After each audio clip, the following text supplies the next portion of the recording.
Alright, it's Sunday morning. I'm out at Settles Ford with my friend Matt. We are out here in this corner. We're not alone. There's a few other it's public land, so there's a few other people out here, and they got out here earlier than us. So we had to walk down to the very end of this field here and find our own little puddle. I don't have any decoys, just got a couple calls with us.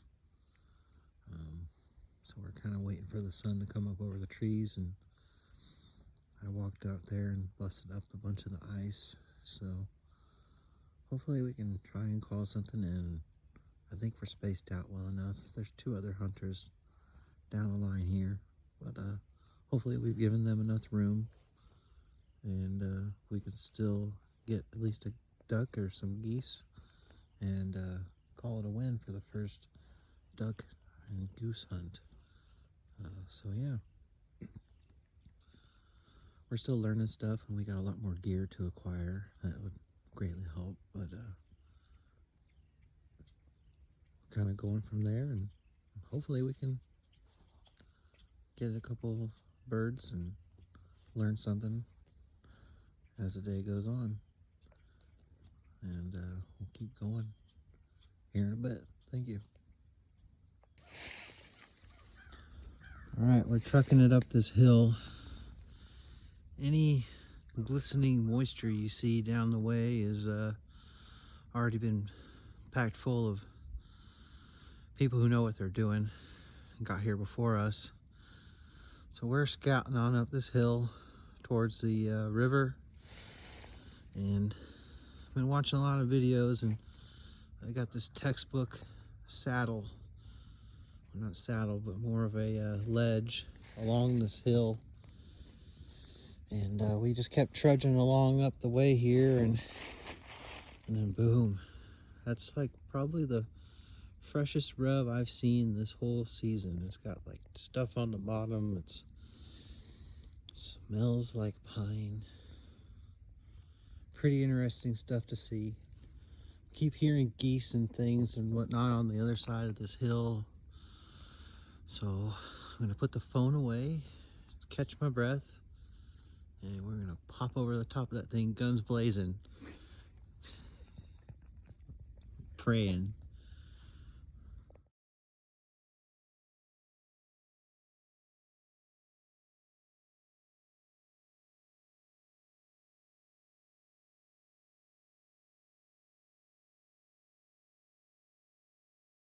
Hello YouTube.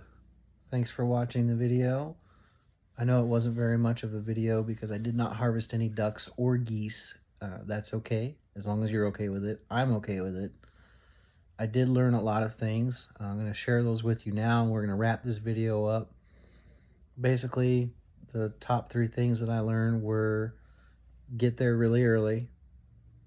People are going to get there set up way earlier than 5 o'clock in the morning. So if you want a good spot, get there early. Second thing, don't worry so much about calling the ducks in, especially if you're like me and you haven't practiced a lot at calling ducks and geese in. Probably just lay off of that and focus more on setting out a spread of decoys and busting ice. So for me, with limited gear, all I had was some muck boots. We're gonna have to get some chest waders and at least a couple dozen decoys, duck decoys, goose decoys. A lot of those birds have been flying from north to south, so what was explained to me by a very nice gentleman was that they've been shot at.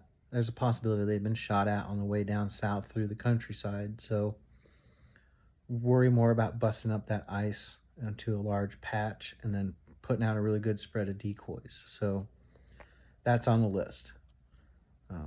So basically get there early, decoys, not so many calls, and then the third one is very, very vital. And some would probably say you probably shouldn't be duck hunting unless you've done this, and that is studying the birds that are going to be flying over your head, so you know what you can and cannot shoot at. There were 3 large flocks of geese that flew over the top of me and my friend, and we didn't We weren't sure what they were. I assumed they were large swans, but it turns out that they were snow geese, large white birds with black tip wings. Now, it doesn't really matter because we didn't have anything to attract them out of the sky, and they were way up there. But now you know. So get there early, decoys, good presentation, know what you're shooting at.